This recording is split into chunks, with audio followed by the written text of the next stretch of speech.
बच्चों, आज हम पन्ना नंबर 58 पर द्वारिका प्रसाद माहेश्वरी जी की कविता है। जलाते चलो जलाते चलो ये दिए स्नेह भर भर, कभी तो धरा का अंधेरा मिटेगा। जला दीप पहला तुम्ही ने, तिमिर की चुनौती प्रथम बार स्वीकार की थी। तिमिर की सरित पार करने तुम्ही ने बना दीप की नाव तैयार की थी।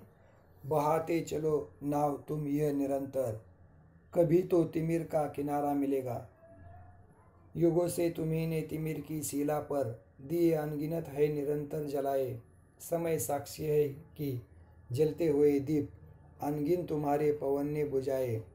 मगर बुझ स्वयं ज्योति दे गए वे, उसी से तिमिर को उजाला मिलेगा। दिए और तूफान की यह कहानी चली आ रही और चलती रहेगी। जली जो प्रथम बार लौ दिए की, स्वर्ण सी जली और जलती रहेगी। रहेगा धरा पर दिया एक भी यदि, तभी तो निशा को सवेरा मिलेगा। इस तरह से द्वारिका प्रसाद जी ने हमें बताया है कि जलते चलो प्यार स्नेह के दीप, जिससे अंधेरा दूर हो जाएगा, तिमिर को उजाला मिलेगा, रात को सवेरा मिलेगा, सरिता रूपी नदी को पार करने के लिए किनारा मिलेगा। यही बात हमें कविता में द्वारिका प्रसाद जी ने जलाते चलो दिए के माध्यम से बताई है। आगे शब्दार्थ: स्नेह प्यार, धरा संसार धरती, तिमिर अंधकार, सरित नदी, निरंतर लगातार, शिला यानी चट्टान, साक्षी यानी गवाह सबूत प्रमाण, अनगिन अनगिनत यानी अनकाउंटेबल जिसकी गिनती न की जा सके, ज्योति प्रकाश, लो यानी लपट दिए की ज्योत जिसे लो कहा गया है, निशा यानी रात्रि।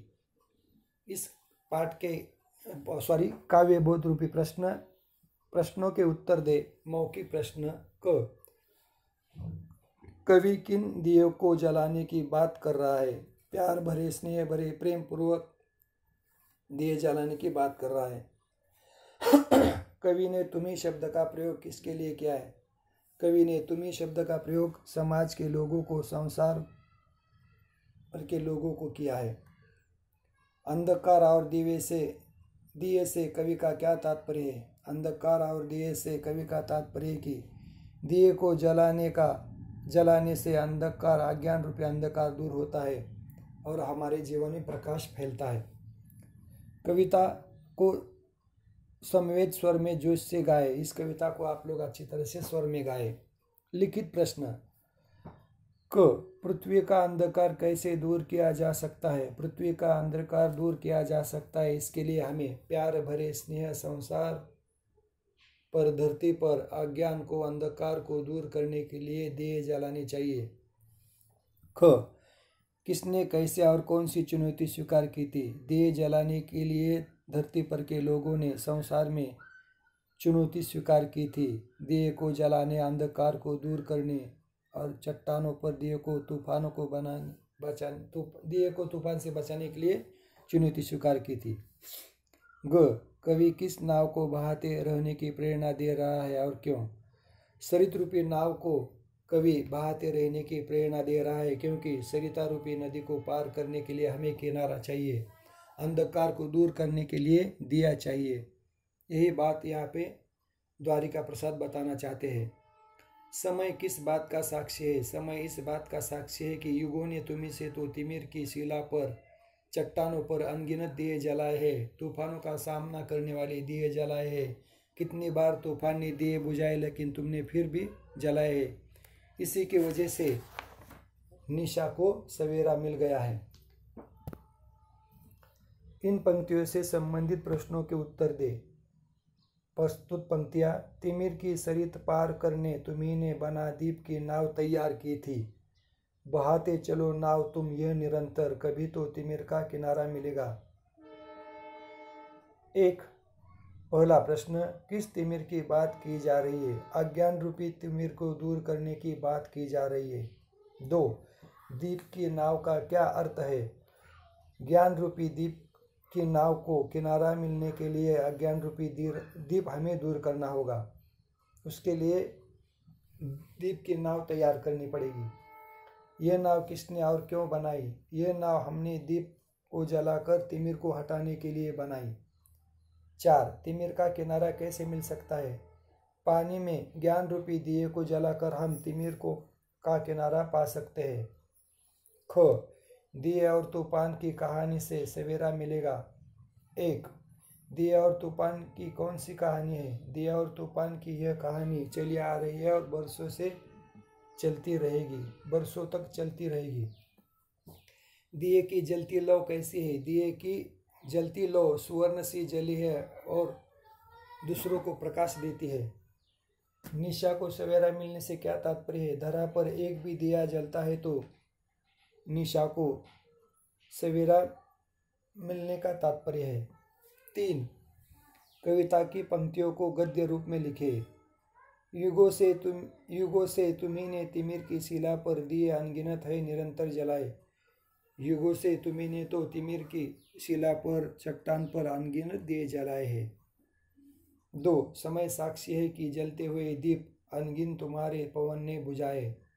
जलते हुए दीप समय का साक्षी है क्योंकि अनगिनत दीप पवन ने बुझाए, लेकिन तुमने फिर से जलाया। मगर बुझ स्वयं ज्योति दे गए वे, उसी से तिमिर को उजाला मिलेगा। स्वयं ज्योति जलने से तिमिर को उजाला मिलता है। स्वयं ज्योति जलती है तभी तो तिमिर को उजाला मिलता है। आगे बातों बातों में इस कविता की अपनी मनपसंद पंक्तियां लिखिए। दिए और तूफान की यह कहानी चली आ रही है और चलती रहेगी। जली जो प्रथम बार लौ दिए की, स्वर्ण सी जली और जलती रहेगी। रहेगा धरा पर दिया एक भी यदि, तभी तो निशा को सवेरा मिलेगा। कवि इन पंक्तियों के माध्यम से हमें बताना चाहते हैं कि धरती पर यदि एक भी दिया जलता रहेगा तो निशा को सवेरा मिलेगा और हमारे समाज में जो अज्ञान रूपी अंधकार है वो दूर होगा और चट्टानों पर तूफानों का सामना करते हुए हम दिए जलाएंगे और वो दिए हमें प्रकाश देंगे। भाषा ज्ञान। बाईं ओर दिए शब्दों के सही पर्यायवाची शब्दों के नीचे रेखा खींचे। स्नेह, प्रेम, प्यार। प्रकाश, रोशनी, उजाला। अंधेरा, अंधकार, तिमिर। नाव, जलज, नौका।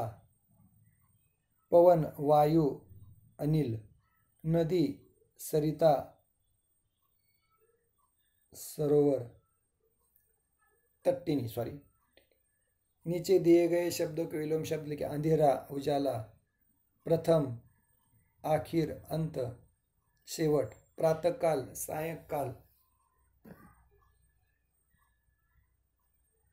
स्नेह, घृणा, तिरस्कार। धरती, धरा, धरती, आकाश, नभ। स्वीकार, अस्वीकार। बुझना, जलाना, जलना।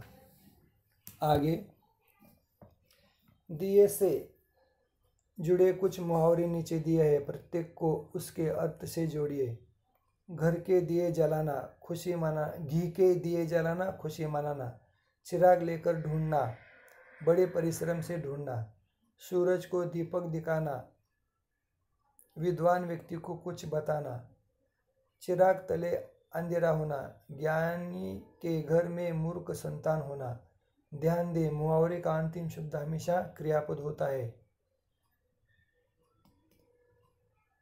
जलाना, ढूंढना, दिखाना, होना, बताना, होना, ढूंढना, मनाना। इस तरह से आज हमने कक्षा 6 में जलाते चलो इस द्वारिका प्रसाद माहेश्वरी जी की कविता का रेमिडियल टीचिंग के माध्यम से अध्ययन पूर्ण किया। यहाँ पर रुकते हैं हम। धन्यवाद।